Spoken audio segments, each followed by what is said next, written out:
considerado uma das cabeças mais privilegiadas do país. O ex-presidente Fernando Henrique Cardoso completa 82 anos na mesma semana em que o povo toma as ruas em manifestações. Tudo começou por causa do aumento da tarifa no transporte público e ganhou outras proporções.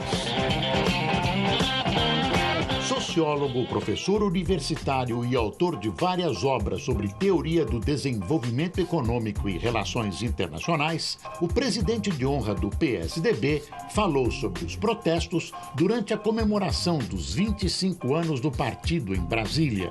Quem quiser tirar proveito disso já perdeu, porque não é isso, não é um momento político, é um momento social. O ex-presidente também se manifestou através das redes sociais.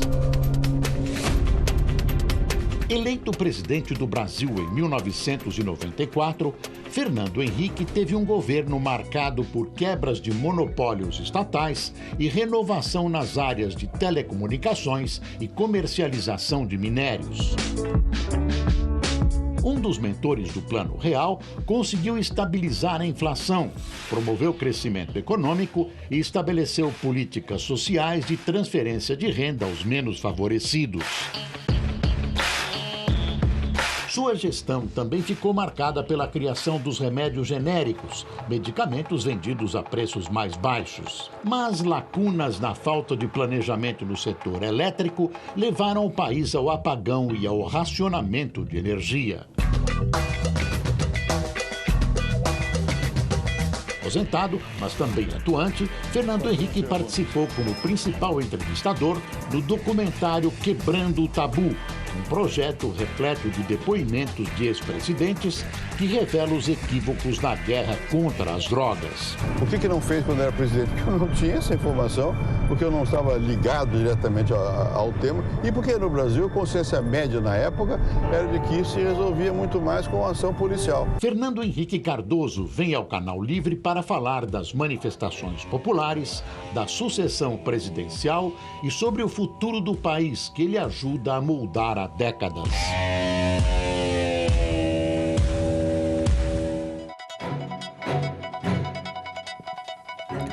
Boa noite. E para entrevistar o ex-presidente Fernando Henrique Cardoso, estão aqui comigo na bancada os jornalistas Fernando Mitre e Fernando Gabeira.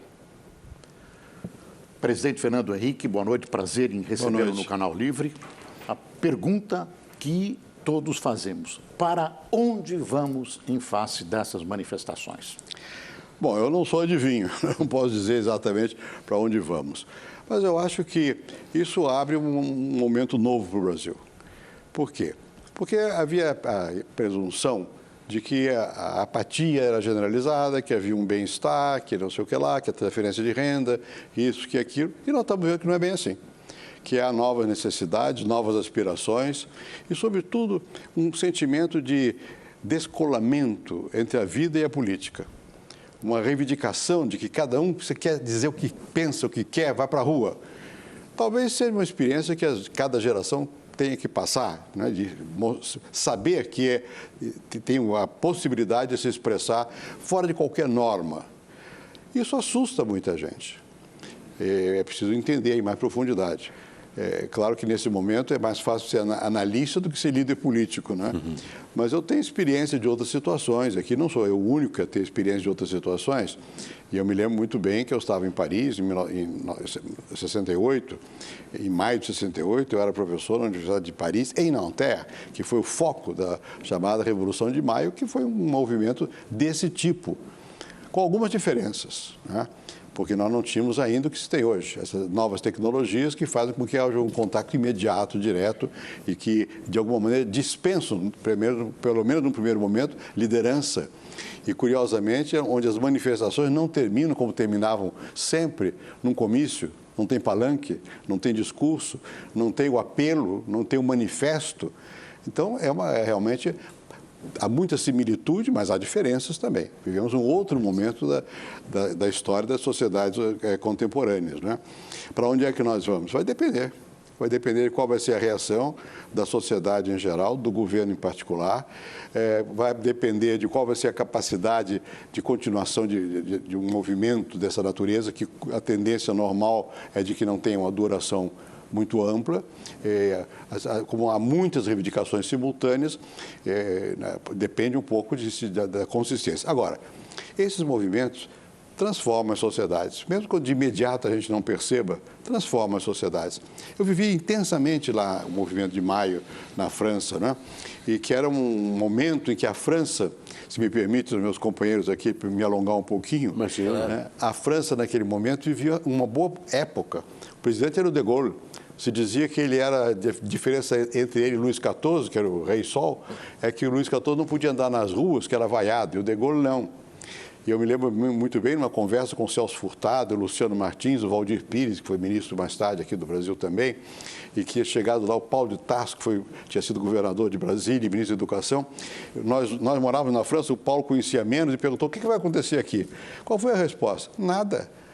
Porque aqui o grau de racionalidade é muito grande, os sindicatos estão discutindo o aumento de salário, mas eles têm pesquisa de custo de vida, o governo também tem, não vai acontecer nada. Aconteceu. Aconteceu porque deu o que eu chamei, depois disso, escrevi até um ensaio sobre isso, a mudança pelo curto-circuito.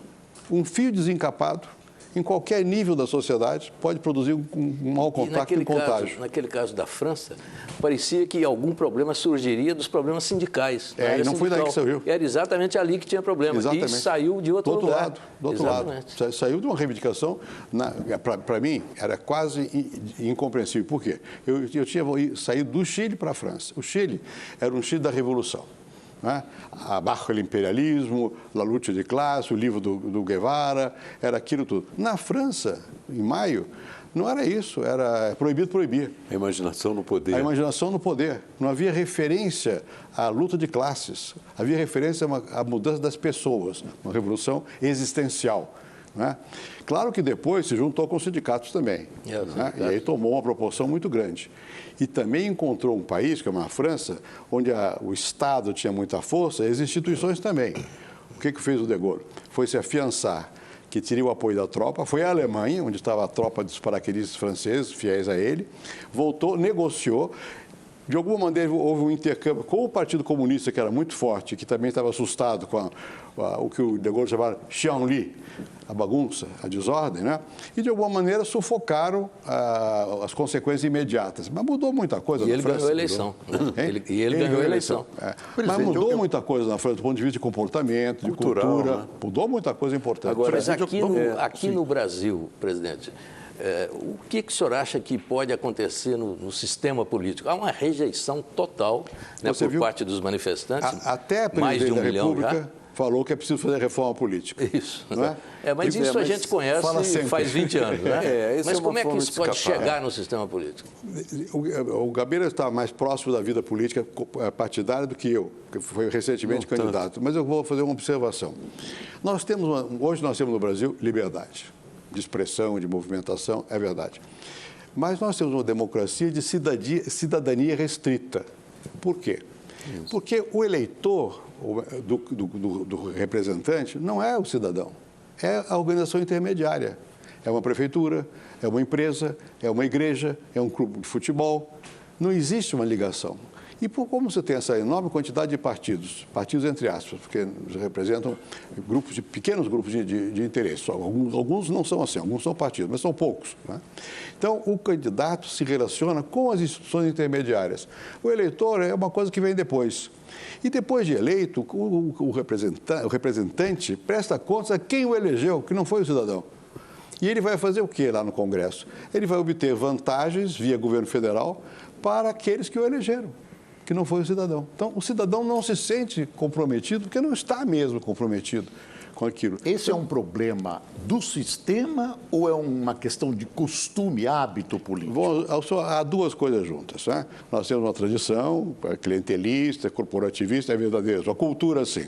No meu modo de entender, nós regredimos culturalmente. Agora, aumentou esse tipo de percepção. Mas não é só isso. Uma parte é do sistema e também uma outra questão. Uma parte não é só no Brasil, é geral. Existe, em geral, no mundo, uma desconfiança é isso que eu queria colocar das instituições. Porque o Manuel Castells, que é seu amigo, veio aqui, falou agora no Instituto, lá em Porto Alegre, ele afirma que há no mundo inteiro, uma insatisfação com a democracia. Grande parte dos cidadãos não se sentem representados pela democracia.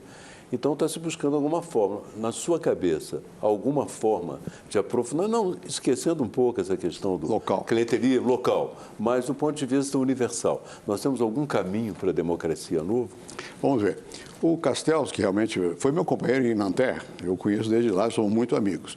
E o Castells recentemente publicou um livro, eu até fiz um resumo desse livro, nos artigos que eu escrevo a cada primeiro domingo do mês, foi publicado recentemente, há um mês ou dois, em que ele discute o que aconteceu nesses últimos movimentos. Occupy nos Estados Unidos, redes de indignados, indignação né? E esperança, chamam de. Isso. Bom, redes de indignação e esperança.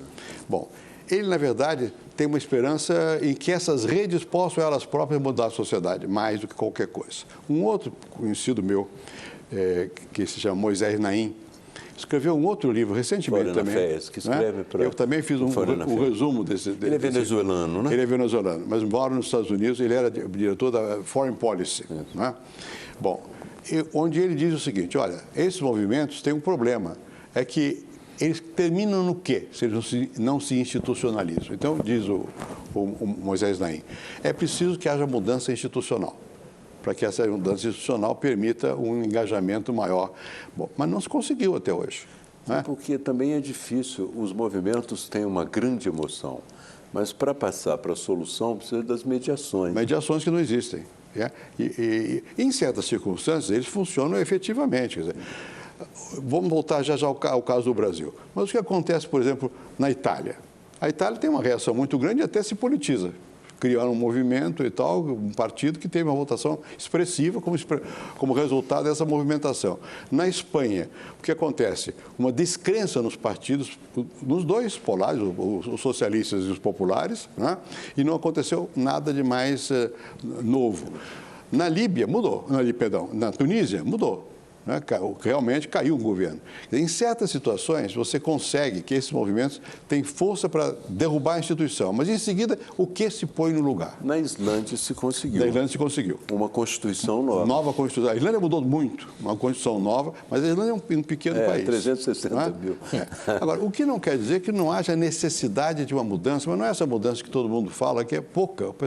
A população quer mais. Presidente, olhando os outros países, digamos, civilizados, parecidos até com o Brasil sobre vários aspectos, pelo menos eu noto que a distância que existe entre a população e o poder é menor. É muito distante. Era o que eu dizia há pouco. O poder não consegue, não tem sensores com S para sentir o que a população quer. O poder que a população sente aqui é só do executivo. E geralmente sente como consequência de decisão. Né? Vou dar um exemplo recente. A presidente Dilma Rousseff mudou a lei dos portos. É uma coisa importante. Isso foi feito sem que ninguém tomasse conhecimento, não houve um debate na sociedade. Houve mudança da lei do petróleo. Também. Ninguém debateu nada. Isso não era assim. Quando eu mudei a lei... Não, debateu para onde ia o dinheiro, só isso. Só? Um dinheiro que ainda não existe. E ela reafirmou no discurso que fez no fim da semana, dessa semana, no fim da semana, ela reafirmou os royalties do petróleo. Mas qual é o royalties? Não se sabe ainda. Mas não se discutiu. Quando nós quebramos o monopólio do petróleo, foi uma briga danada. Ou quando se fez a privatização, foi uma briga danada, um problema, havia um debate nacional. Intenso. Agora, houve um encolhimento da agenda nacional. Se fechou... Mas eu vou ao detalhe. Saúde, tudo, transportes. Quer dizer, existe uma distância... enorme. Agora você fala, vou fazer um plano nacional de transporte. Como? Começou a governar hoje? Meu Deus! Né? E tudo se fechou no Palácio do Planalto. E o Congresso foi perdendo até, e por isso ele aumentou o desprestígio frente à população, a capacidade que tinha de ser caixa de ressonância do debate público. A agenda pública diminuiu, o espaço público encolheu no Brasil. Eu acho isso uma coisa realmente lamentável. Isso não é um pouco de desprezo à ética? Nós não perdemos tem um desgaste da ética, então se negocia balcão de negócios à vista e o resto não interessa. Quando você não tem um debate sobre valores ou interesses, não importa, o objetivo, dá nisso. Presidente, eu queria perguntar ao senhor sobre os vícios desse sistema. É claro que não se pode culpar o sistema só, porque essa é uma resposta até muito confortável. Tem a cultura e tem as pessoas. Exatamente, tem as pessoas e tem os vícios também das pessoas. Também, não só claro. É isso aí. Mas eu me lembro que quando o senhor fez a sua primeira campanha, o senhor tinha uma visão muito clara disso, que o sistema não funcionava, ou funcionava mal, né? Tanto que fazia parte do seu primeiro programa de governo, a mudança institucional, que depois não foi feita. Eu queria saber o seguinte, essas forças que impedem essa mudança, que é fundamental, né? Trata-se de reforma política, a expressão que usa aí, que já está ficando quase ridículo, porque tem 20 anos, 25 anos que a gente fala disso e isso não anda. Mas ela está indo, o senhor mesmo, na sua primeira resposta, já falou, reforma política. Por que o senhor não conseguiu mexer nisso? E o senhor acha que hoje as resistências são as mesmas? O seguinte, primeiro eu me convenci logo no começo de que se eu fosse por esse caminho eu não faria mais nada e não sairia do pântano. Eu digo, então eu vou reformar o que eu posso. Mexer na reforma econômica, na estabilização, na reforma do Estado. E disse, o Congresso tem que fazer a reforma política. E dei força que fizesse. Algumas foram feitas e foram barradas. Por exemplo, a proibição de coligação à eleição proporcional. O que eles chamam de sistema de barreira. O mínimo de representação para ser cláusula de barreira. Cláusula de barreira. São passos importantes. Foram aprovadas, algumas foram aprovadas. O que aconteceu? Depois voltou. E por quê? Porque vai para o Supremo Tribunal e a nossa Constituição foi redigida com o furor nosso, que era justo, anti-autoritarismo, então cláusulas que asseguram uma liberdade muito plena de partido. Isso, então, são muitas dificuldades para fazer a reforma. Eu acho que em algum momento vai ter que fazer. Mas olha, hoje... Talvez as crises aprofundem essa necessidade. Hoje nós temos um dado novo na reforma política, que é o interesse popular. Isso foi muito importante. A ficha limpa foi produto disso. Quer dizer, a reforma, quando o senhor diz, bom, o Congresso não conseguiu fazer, é que o Congresso jamais conseguirá fazer por si próprio. Sem pressão. Quer dizer, só tem toda a razão. A sociedade pode realizar essa mudança. Tem toda a razão. Né? Quer dizer, aí, nesse sentido, o movimento que nós estamos, pelo qual nós estamos passando é importante, mas ele precisa ser continuado para a compreensão da necessidade de direcionar para essa questão da mudança. Tem sentido na internet já há um caminho. Um caminho nesse caminho. Né? Mas é muito difuso ainda. É difuso. Não tem nada com Porque o que acontece aqui? Qual foi o fio desencapado aqui? Foi o preço do transporte. Aliás, foi até outra coisa. O transporte, normalmente, o preço é mudado em janeiro, porque não tem aula. Foi mudado em maio, porque o presidente preferiu, ou o governo, sei lá, que não aumentasse a pressão inflacionária. Né? Então, mas aquilo foi o detonador. Mas junto com isso, você veja nos cartazes, etc., começaram a falar de os gastos da Copa, a tal ponto que a presidente teve que se explicar que gasto é esse. Não é dinheiro público, é financiamento privado. Só que o financiamento vem do Tesouro, vem de nós mesmos. A explicação entre aspas.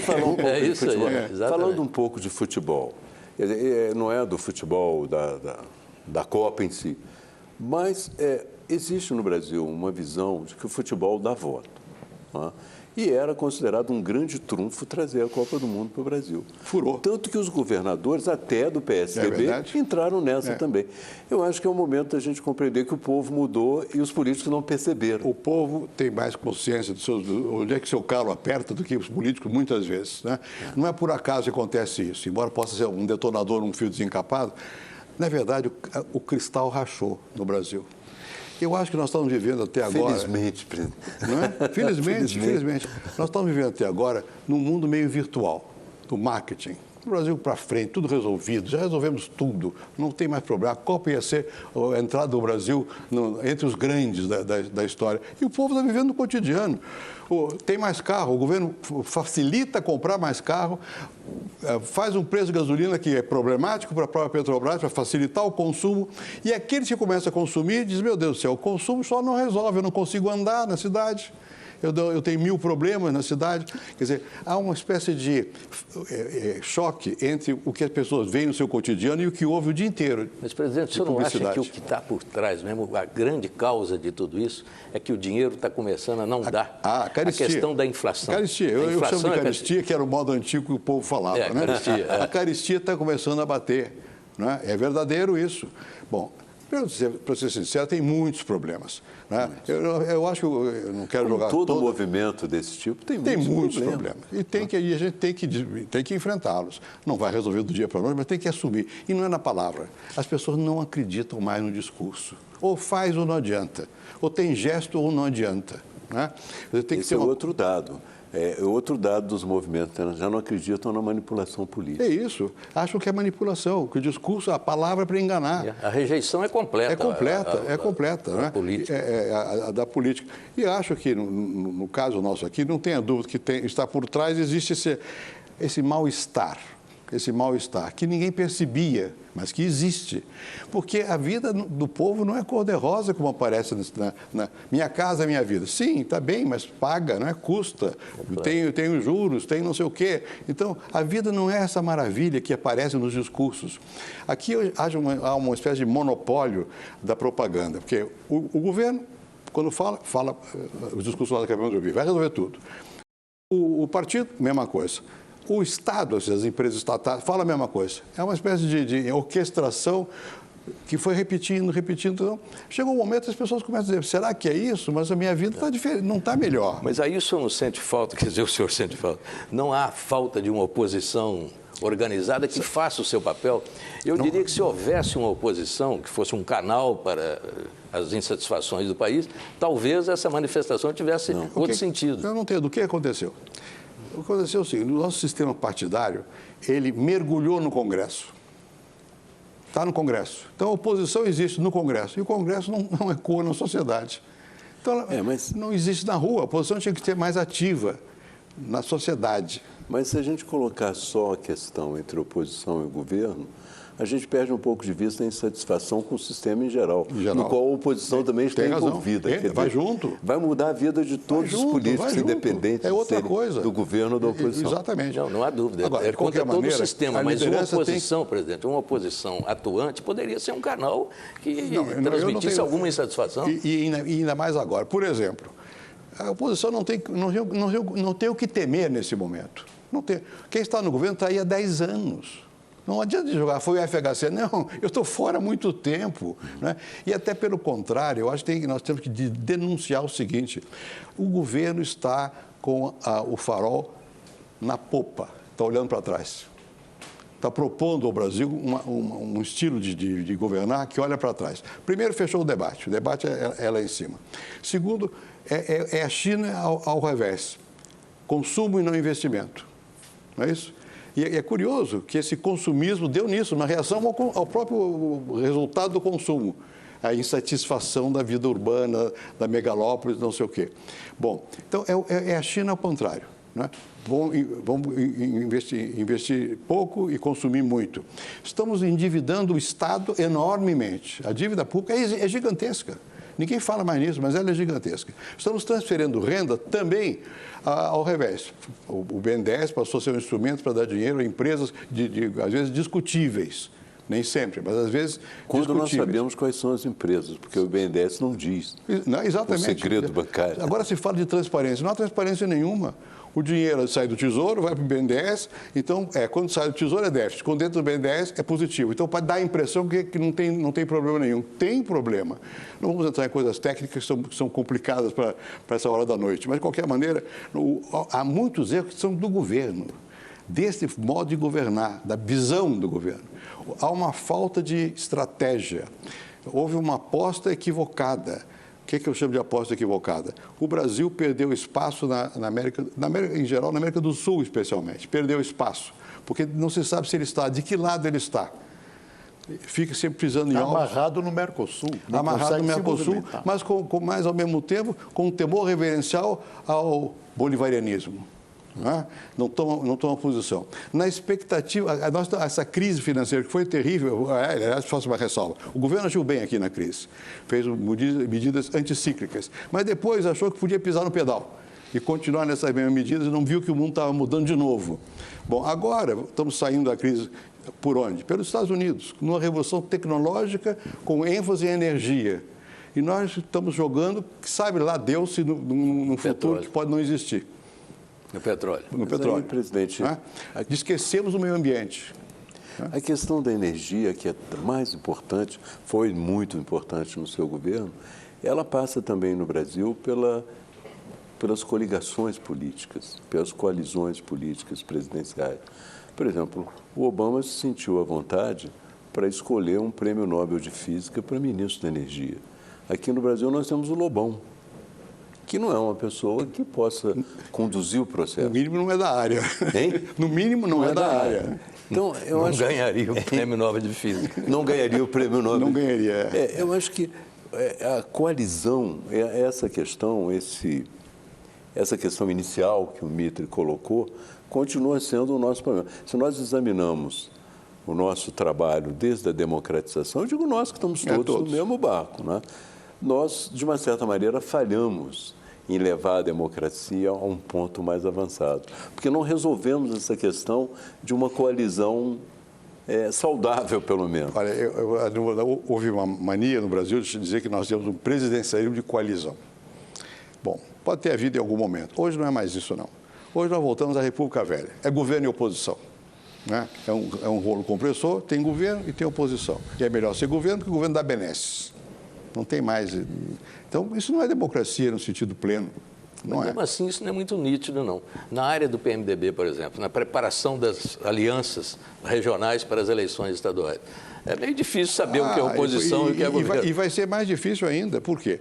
Porque como esse tipo essa cultura política é para quem é para ganhar, e na medida que o governo começa a dar demonstrações que não é garantido que vai ganhar, o cristal está quebrando, você vai ter uma dispersão muito maior no Brasil, o que não é mal.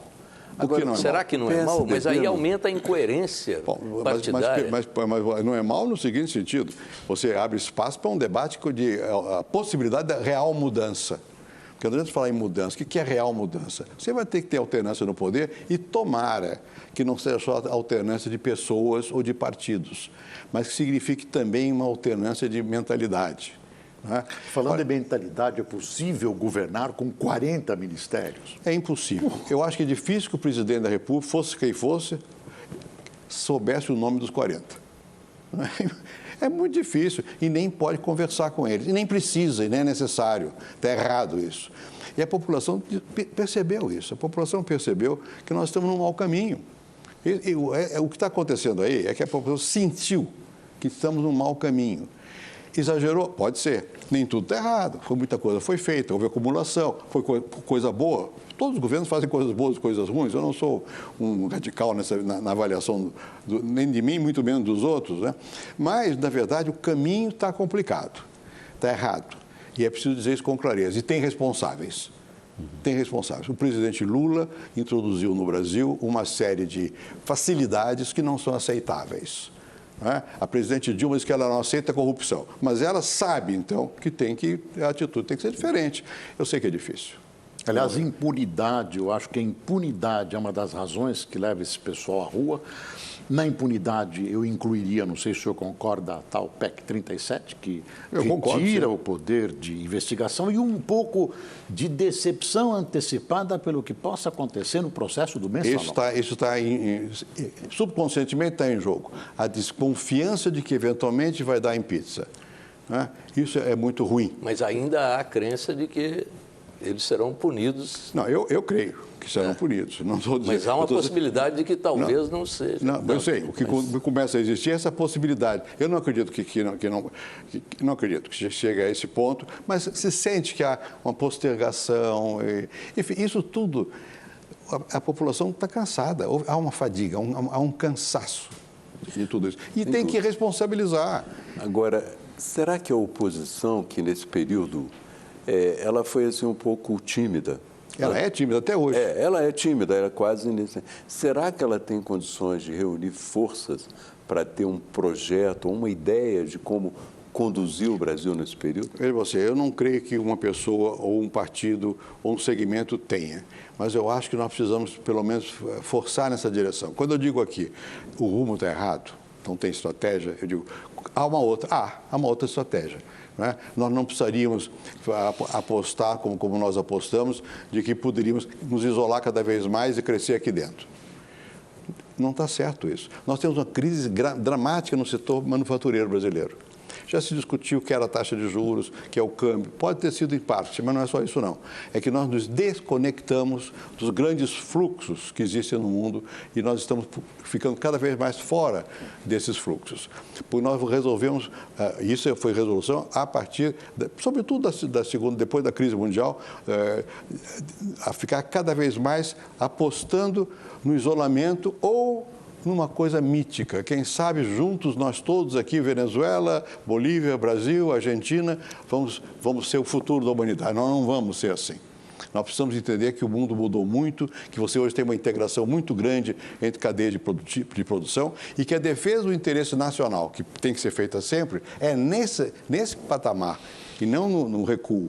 Nós temos que nos afirmar pela participação e não nos afirmar com medo, pelo recuo, fechando, procurando tarifas, dando proteção, aumentando, dando mais subsídio, mais subsídio, mais subsídio. Isso é o passado, é o farol na popa.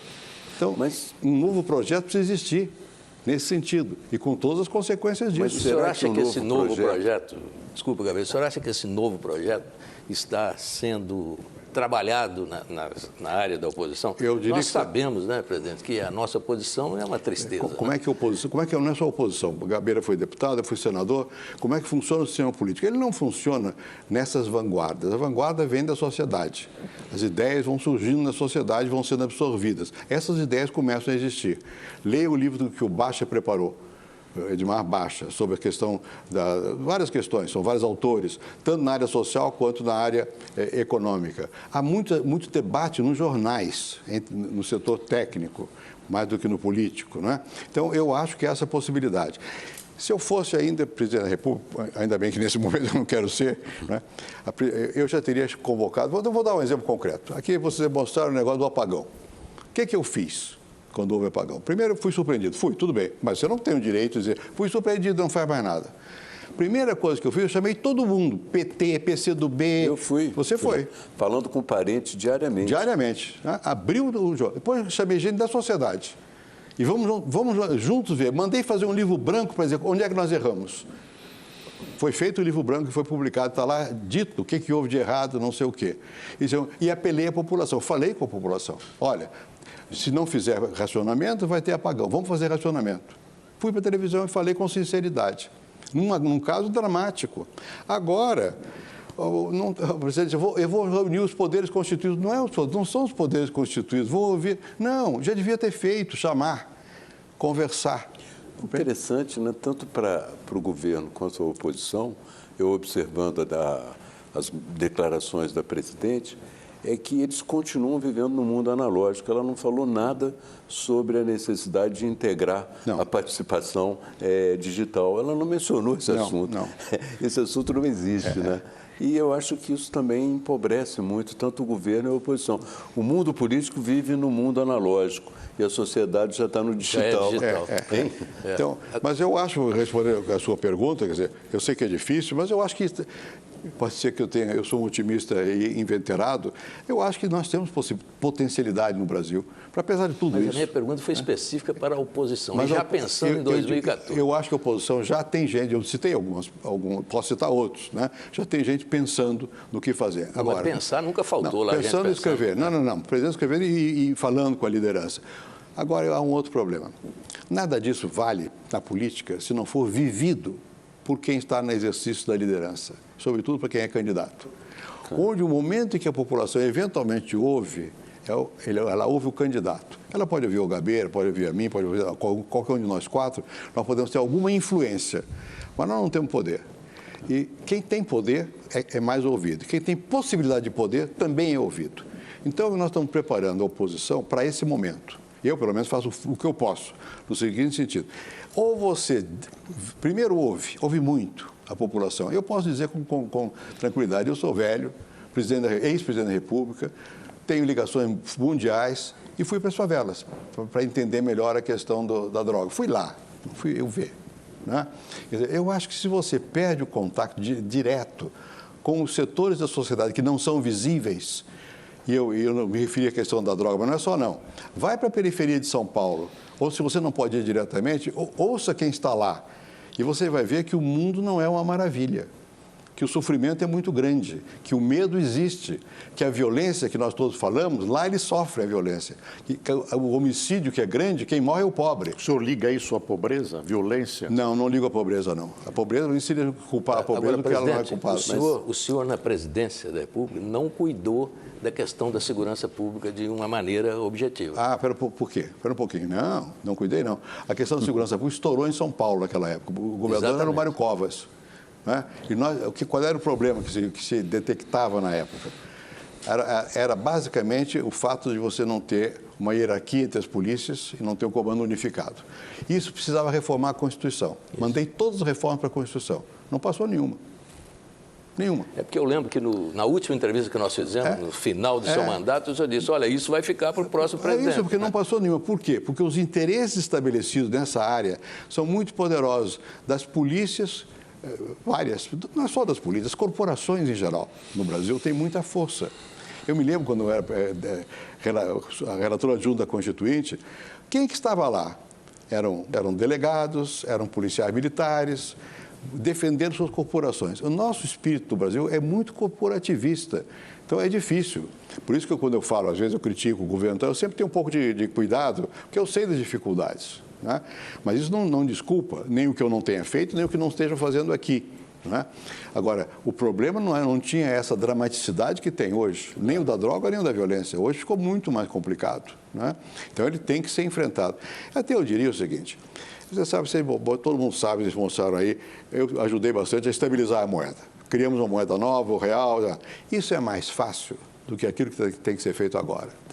Porque são coisas que você tem as alavancas para mexer. Como agora mesmo, o governo pode acertar melhor, está errando muito na parte econômica, perdeu a credibilidade lá fora, errou muitas vezes, tudo bem, mas tem os instrumentos para corrigir. Agora, o que nós precisamos é outra coisa. Como é que nós vamos realmente criar uma cultura democrática? Ou seja, que as pessoas saibam que elas, pelo menos perante a lei, são iguais e que não há uns que estão acima da lei. Olha, como é que você vai criar uma cultura? Tem que criar. Não é? Isso vem lá das raízes.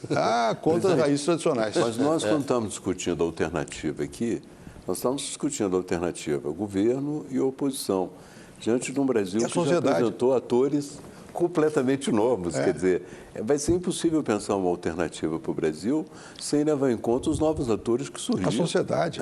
Quer dizer, nesse sentido que eu acho que houve uma regressão política no Brasil. Porque a sociedade civil, que brotou com energia no final do regime autoritário, e que eu fiz o que pude para que ela continuasse com energia, ela foi, em parte, cooptada. O sindicato hoje, a UNE hoje, o que ela é? O que ela é? Uma agência de um partido para coletar ingressos de meia entrada. Agora, presidente, está na rua hoje? Como é que o senhor acha? Essas multidões que estão nas ruas hoje, o ano que vem tem eleição presidencial. Que perspectiva o senhor vê de participação dessas multidões na eleição? Que tipo de influência ela pode ter? Se a eleição fosse daqui a 2 ou 3 meses, isso teria já um efeito imediato. Como é daqui a 1 ano e meio? Depende. Depende de como essas coisas se procedam. E depende também da mensagem. Num país como o nosso, o povo tem que ouvir alguém que expresse uma esperança de futuro e uma confiança na liderança, na sua liderança. Né? Como nós somos um país corporativista e, além do mais, personalista, que pode parecer uma contradição, não é? Mas não é, a mensagem é muito importante. E se a população sentir que essa mensagem vem realmente com força, vem da alma, e que essa alma foi criada na briga, no conhecimento da realidade, dá para avançar. Eu não sou pessimista nesse sentido. Presidente, a dificuldade de avançar é que, suponhamos que apareça a alma, não é? Mas o que as pessoas estão dizendo na rua, e dizem para mim também muitas vezes e tal, é que não adianta ter um político com boas intenções ou com alma lá, porque não deixam avançar. Então, a sensação que eu tenho é de que uma eleição só teria legitimidade do ponto de vista de incorporação desse pessoal no Brasil, se houvesse uma reforma real antes. Mas o ovo e a galinha, né? Como é que você faz? Eu acho que tem que fazer a pregação, para ser mais sincero ainda. Eu acho o seguinte, se o Brasil fosse um país mais maduro a esta altura, nós já devíamos estar conversando, não é dentro de cada partido, nem dentro é entre nós todos. Claro. A sociedade, os partidos, as lideranças, a presidente da República, quem seja, para repensar. O que é que dá para fazer? E tínhamos que nos comprometer. principalmente, você tem 3 ou 4 grandes partidos. Se houvesse grandeza para que fosse possível um pacto entre esses 4 a respeito de 3, 4, 5 pontos fundamentais, então, por aqui nós podemos mudar. O senhor não acha, presidente, que já está provado que no Brasil esperar que mudem o sistema, aqueles que se nutrem do sistema, é uma espera ociosa? Eu não estou falando daqueles que se nutrem do sistema. Não é possível que não tenha liderança aqui que esteja acima disso aí. Tem que ter. Né? Se não tiver, não tem saída. Só tem saída, é a rua. É o que está acontecendo, é a rua. A rua vai e protesta. Mas chega um momento que você tem que transformar esse protesto em alguma coisa mais institucionalizada. Como é que faz? Né? E você vê que houve nesse sentido, por isso que eu me refiro sempre, eu acho que houve uma involução política. Eu acho que o fato de que você conseguiu um partido que vinha com a ética o dia inteiro, falando da ética, se lambuzou, como se lambuzou. Na participação. Ética e participação. Se lambuzou no que se lambuzou e, ao mesmo tempo, cooptou tudo que podia. Não é? Perdeu qualquer sentido de uma coisa que seja mais sincera. Isso atrapalhou muito, diminuiu muito as esperanças. Né? Quer dizer, porque você tinha a possibilidade, eu já disse uma vez, vou repetir aqui, quando eu terminei o governo e passei para o Lula, eu passei com emoção. Eu achei que fosse possível um diálogo. Não, foi um eleitoralismo. Quem é o inimigo? É FHC e o PSDB. Por quê? Porque pode eventualmente ganhar uma eleição. É possível isso? Sem discutir alguma possibilidade de alternativa? Né? Está errado isso. Bom, está errado, sei lá se está errado. Mas o fato é que eu acho que nós precisamos no Brasil alguma coisa forte. Quer dizer, esse é um momento que precisaria que as lideranças tivessem a grandeza de dizer, olha, estamos errados, o que dá para consertar. Ingenuidade minha? Talvez, mas eu prefiro morrer ingênuo acreditando. Se não compreenderem, eles vão ouvir isso todo dia. Precisa ver se as lideranças não vão ser rejeitadas. Eu vou pedir licença, nós vamos fazer, presidente, um pequeno intervalo e voltamos já com o Canal Livre.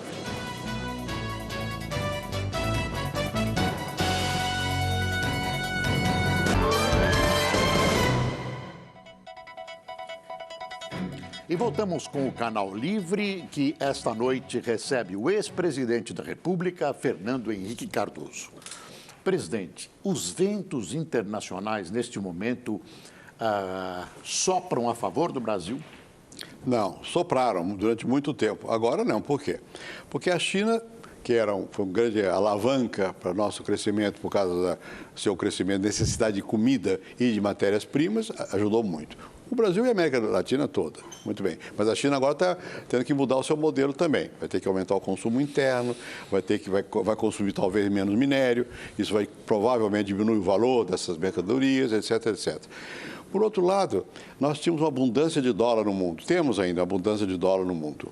Bom, esses dólares não foram canalizados adequadamente para o investimento aqui, porque o Brasil teve uma política restritiva, né, com medo de fazer concessões. Agora está fazendo. Muda de nome e tal, porque não quer dizer que estão privatizando. Né? Mas levarão tempo e arrebentaram as agências reguladoras. Então fica uma privatização mais discutível, com mais discricionalidade, etc, etc. Mas, enfim, o fato é que os dólares, que eram abundantes e são ainda, os Estados Unidos inundaram o mundo de dólar para resolver a crise deles lá, dos bancos deles. Agora é o contrário. Os Estados Unidos estão saindo da crise. Eles vão ter que puxar a alavanca dos juros. Isso vai criar problema aqui.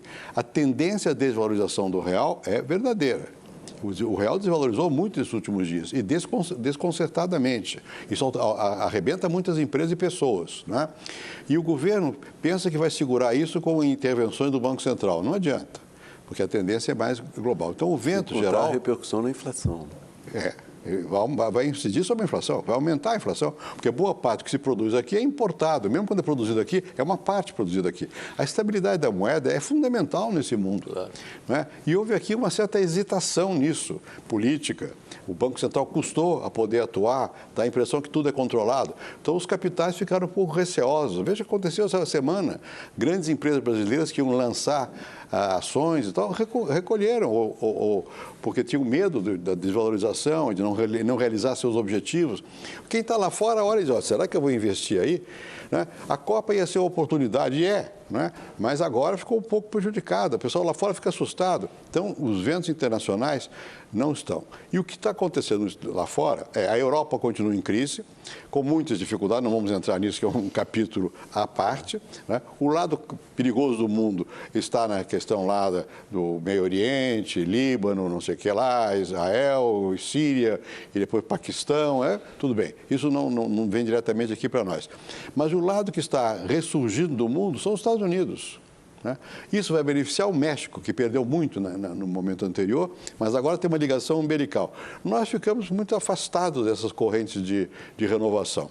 Temos um problema, você não tem economia moderna, nem sociedade dinâmica, sem inovação. A tecnologia digital, toda essa questão é fundamental. A revolução que houve, inclusive os movimentos aqui, depende da revolução tecnológica, da internet e tudo isso. E foi fundamental. Bom, nós estamos um pouco acanhados nesse processo aí, um pouco acanhados. Então, eu não acho que os ventos internacionais, nesse momento, soprem a nosso favor. Razão adicional para nós olharmos em volta e dizer, meu Deus, o que está errado? Não é dizer, olha, a culpa é lá de fora. Não é só. É verdade que muda a conjuntura, mas nós também erramos. No que nós erramos? E eu sinto, sinceramente, eu vou dizer isso com pesar, falta rumo.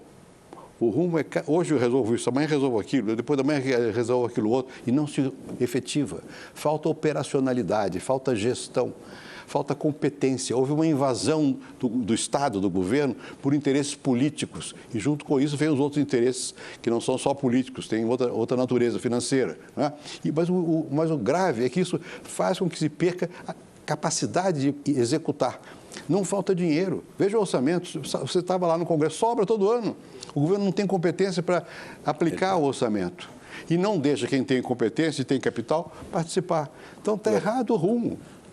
É um ponto aí que eu queria voltar. 2 pontos, mas o primeiro seria esse. Não é que não falte dinheiro, quer dizer, a máquina é muito dispendiosa também. Muito, e crescente. E é possível retirar algum dinheiro dessa máquina para investimentos. No entanto, não foi feito ainda nenhum esforço real de economia na máquina. Pelo contrário, foi feito um esforço de ampliação. De ampliação. De ampliação. E, às vezes, Declarado, né? Declarado. Às vezes você tem que ampliar mesmo, tem que ter saúde, tem que ter educação, mas não é tudo assim, não.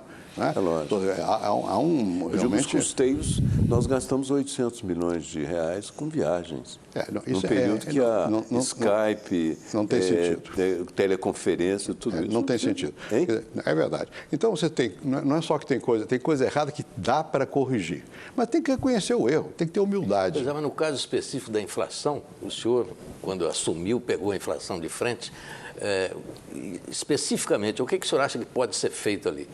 Aqui? Além do a questão da inflação nossa agora, despesas e tal, agora imediata é fiscal. Porque isso aí é fiscal. É fiscal. Agora imediata é fiscal. Cortar E as pessoas gastos... quando começam a olhar as contas do Brasil, vão ver, olha, vai ter problema mais adiante. E como os mercados veem que vai ter problema mais adiante, antecipam e fazem o problema já. Você vê que o governo está preocupado porque a agência de rating, não sei o que, tal ou qual, vai nos desqualificar. Por quê? Porque fica olhando, pega a Petrobras. O que foi feito com a Petrobras, meu Deus do céu? Isso tinha que ser responsabilizado. Né? Porque Pasadena, aquela compra de uma refinaria em Pasadena. Por 1 bilhão não vale 100 milhões? É possível isso? Foram 500, 800 milhões. É possível isso? A política de sustentação de preço baixo da gasolina está prejudicando a Petrobras. Era necessário fazer com que a Petrobras entrasse em todas as explorações do pré-sal, supercapitalizando. A Petrobras tem um projeto de investimento gigantesco. E os que financiam, olha, mas essa empresa está com seus problemas. Enfim, tem muita coisa que isso incide sobre a inflação também. E o dólar agora também vai incidir sobre a inflação. Né? Mas a raiz foi um certo descontrole. A ideia de que o governo pode fazer o PIB crescer quando ele quer. Não é verdadeiro isso. Há um voluntarismo. Há um ciclo do capital que não é só daqui, é geral. Você pode sofrer um momento, como agora, que o capital está indo para baixo. Não adianta gastar em coisas que não vão funcionar. Há um voluntarismo. Então, é preciso responsabilizar. Claro que na rua a discussão é outra, é do cotidiano, mas quem está discutindo não só o cotidiano, mas o país, tem que dizer, olha, o governo está errando e não está ouvindo. Não adianta ouvir pro forma. Uma pergunta de política externa. O governo atual ele tem muitos pequenos conflitos com os Estados Unidos, pequenas rusgas com os Estados Unidos. No entanto, eu achei uma lacuna ele não ter se mostrado preocupado com a nossa privacidade.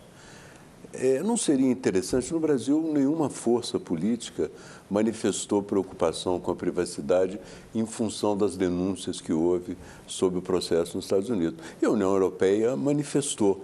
Não seria interessante? Nós estamos num momento em que era preciso falar um pouco sobre isso. Você tem razão, mas tem uma outra coisa, que nós aqui já estamos tão habituados a que não respeitam a nossa privacidade, que, bom, o que eles vão fazer lá é banal. Porque aqui todo mundo grampeia todo mundo por razões diversas, né? E pior, solta o que foi grampeado parcimoniosamente, dependendo dos interesses, né? Então, isso é muito importante também. Quer dizer, a confiança que o cidadão tem na sua liberdade, que é pequena aqui. É pequena. Você pode ser, sem saber, pode ser manipulado, usado, enfim. Você tem razão. Presidente, a educação no Brasil está tendo as suas necessidades atendidas? Nós estamos encaminhando bem a educação dos nossos jovens? Vamos falar com franqueza. Primeiro, eu ouvi a presidente dizer que precisa dar todo o dinheiro do pré-sal para a educação. Tá bem, não sei quanto é esse dinheiro. Também não sei se é isso. Nem quando virá. Nem quando será. Não é só dinheiro. É dinheiro também, mas não é só dinheiro. Eu não sou educador, mas acho que há certas coisas. O problema central nosso é o que se ensina, o conteúdo da educação. Porque nós estamos muitas vezes ensinando aquilo que as pessoas não querem aprender. E ficam na escola pouco tempo, querem se livrar da escola rapidamente e não encontram na escola correspondência aos seus anseios. Uma coisa que me chocou muito, o número de matrículas do curso superior aumentou muito, mas de formação não. Os que terminam o curso param no meio. Param no meio. Mas se você compara com o meu período agora, aumentou o número de matriculados, mas não de dos que têm de formação. Porque as pessoas se desinteressam. Não é em tudo. Nós temos áreas de excelência, sempre tivemos e continuamos tendo. Mas há um pouco disso. Por outro lado, eu sei que há esforço nos estados, especialmente, em São Paulo, em Minas, no Paraná, no Rio de Janeiro, em Brasília, de estender a escolaridade, que a criança fique na escola mais tempo, porque na escola fundamental não pode ficar só 4 horas. Mas também para fazer o quê?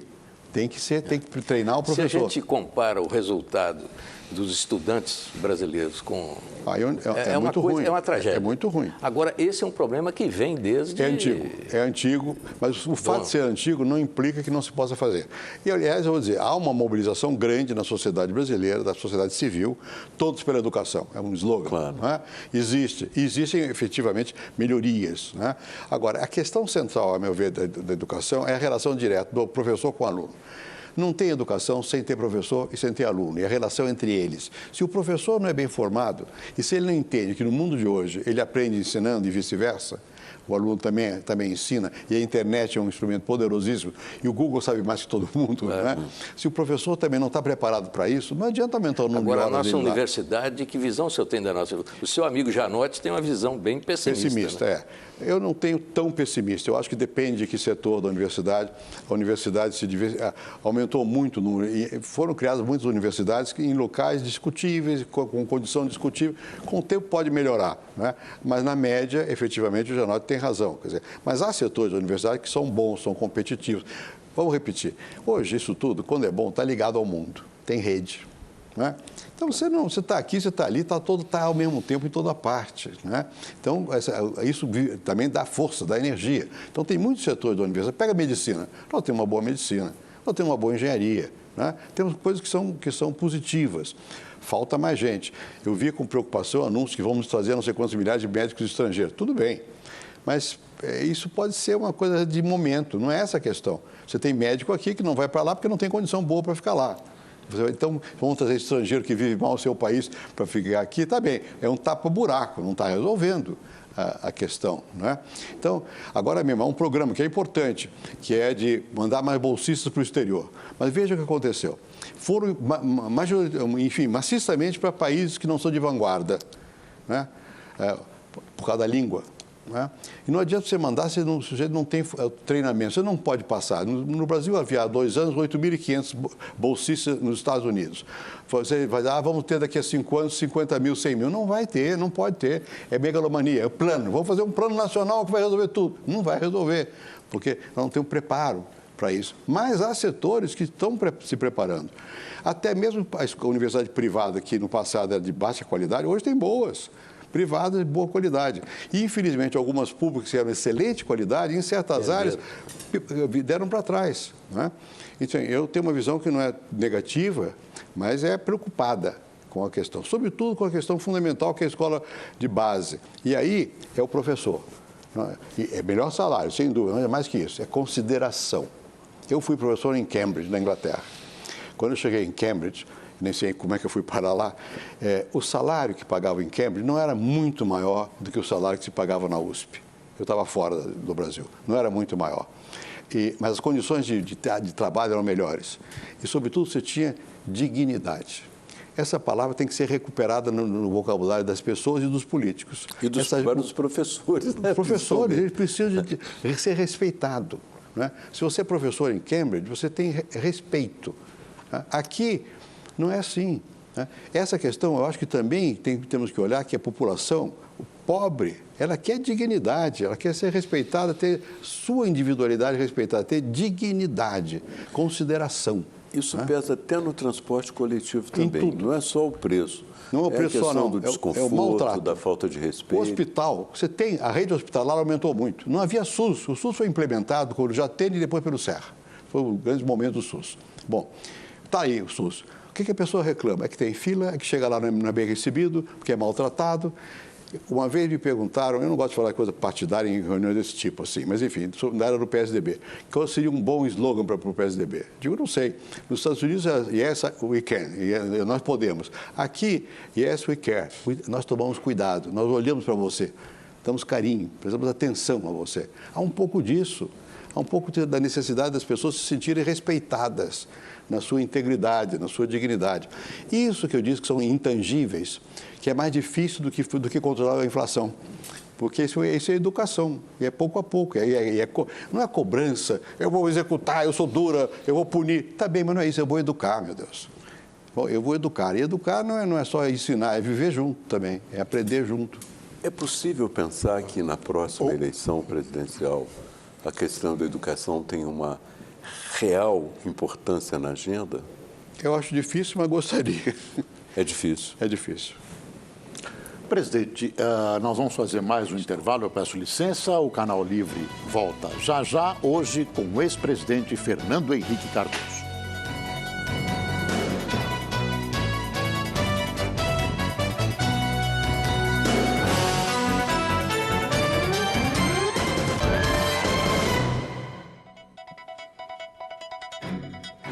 Estamos voltando agora para o último bloco do Canal Livre, hoje com o presidente Fernando Henrique Cardoso.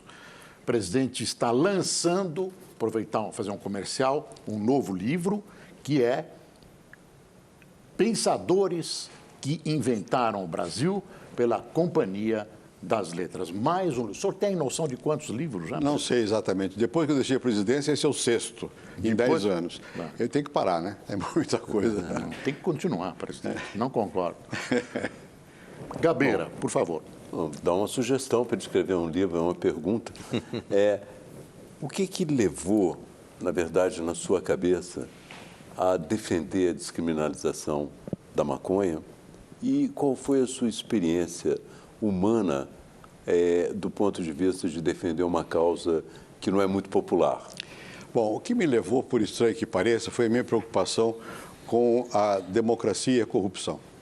Porque eu tenho muita ligação com a América Latina toda, com o México, com a Colômbia, e era visível, a América Central e o Brasil, né, que os processos de democracia estavam sendo minados na base. Porque o governo não tinha domínio todo o território.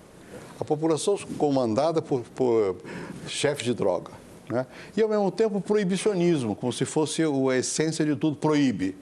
Ora, o cigarro não foi proibido e foi diminuindo, porque se fez campanha contra, né?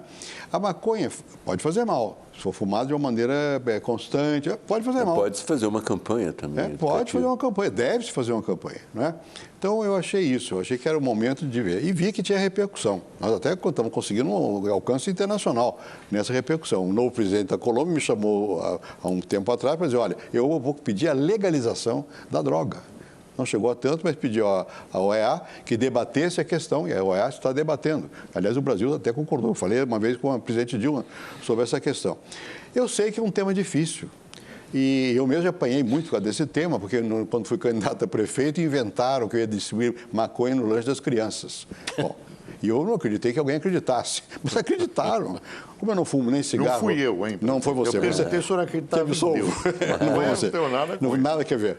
Mas e como eu sou pessoalmente muito careta, se posso dizer assim, eu digo, bom, eu vou enfrentar. E enfrentei. E no caso aqui, qual foi a minha experiência? Eu digo, bom, isso aqui vai ser um problema sério. Não foi, para minha surpresa. É claro que eu sou cuidadoso de não levantar a questão em momentos impróprios, né, em ambientes que não sejam adequados, mas eu digo com clareza o que eu penso e ao contrário, houve até apoio de editoriais de jornal, do Economist, do New York Times, no Brasil, não é?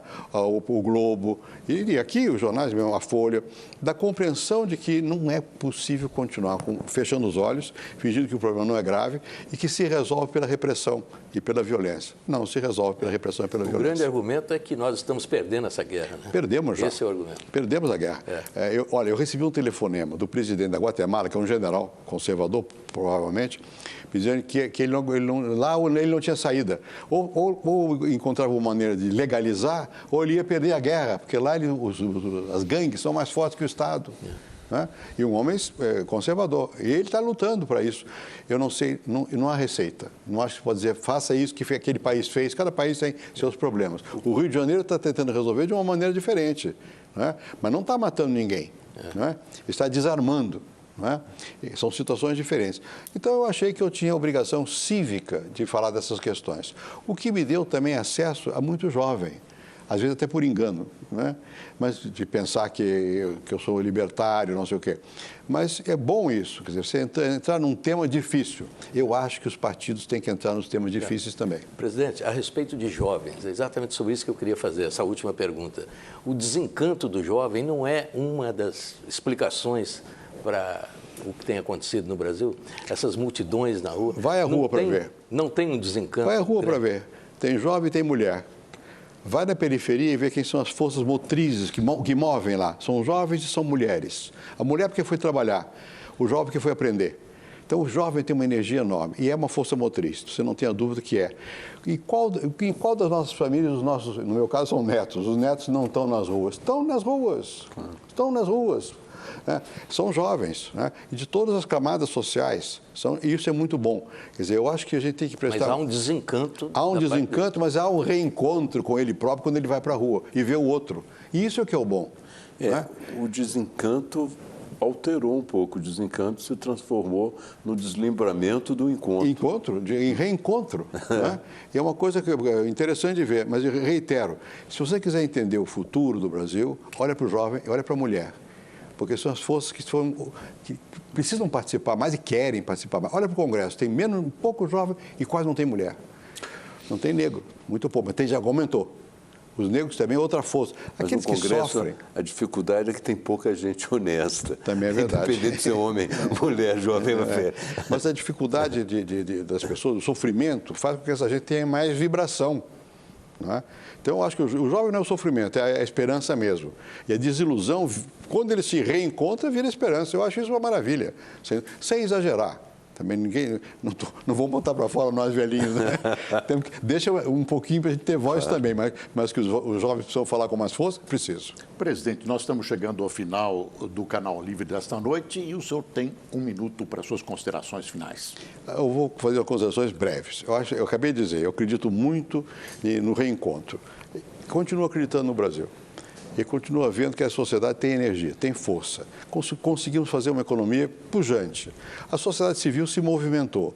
Nós temos produção cultural. Nós temos capacidade de convivência, apesar de tudo. Veja essas manifestações. Tem os vândalos? Tem, mas são marginais. E às vezes até infiltrados, às vezes até pode ter sido manipulado. Mas o grosso não é isso. Né? Então, eu acho que nós precisamos continuar acreditando. Mas não basta continuar acreditando. Temos que nos apoiar nessas forças novas que estão aí, que estão já aí.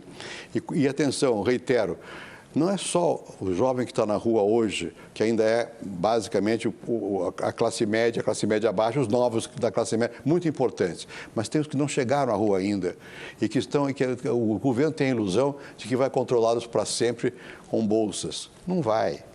A força da sociedade é maior do que a manipulação que os estados possam ter. E Estado que manipula, tá bem, resolve no imediato, mas não constrói o país. Eu acho que nós temos que juntar aqueles que querem construir o país. E aí, sem preconceito, dar as mãos. Se um não der a mão ao outro, também não vai. Não dá mais para eu sozinho. Não dá para confiar. É o líder que vai aparecer. Não é, não. Somos nós todos. O Canal Livre de hoje fica por aqui. Este programa será reexibido na Band News às 1h30 da manhã. Nós agradecemos a presença do presidente Fernando Henrique Cardoso e esteja conosco no próximo domingo com mais um Canal Livre. Até lá.